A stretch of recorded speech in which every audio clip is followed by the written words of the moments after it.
একবার ভাবুন, সমুদ্রের মাঝে আপনার নৌকা ডুবে গেছে, আপনি সাঁতরাচ্ছেন, কোনো কুল কিনারাই পাচ্ছেন না আপনি।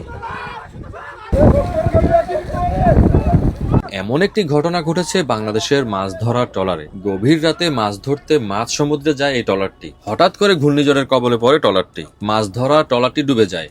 ট্রলারে ছিলেন ৩ জন জেলে, পড়েছেন মহা বিপদে। তারা সাঁতরিয়ে কোনো কুল কিনারাই পাচ্ছিল না। হঠাৎ অন্য একটি মাছ ধরার ট্রলার তাদেরকে লক্ষ্য করে লাইফ জ্যাকেট এবং দড়ি ফেলে। এতে তিন মাঝির বুদ্ধিমত্তায় দড়ি ধরে বেঁচে থাকেন সমুদ্রে। পরে দড়ি টেনে এই তিন মাঝিকে ট্রলার উদ্ধার করেন। হঠাৎ সামাজিক যোগাযোগ মাধ্যমে এই ভিডিওটি ছড়িয়ে পড়লে প্রচুর প্রশংসা এবং আলোচনার জন্ম দেয়।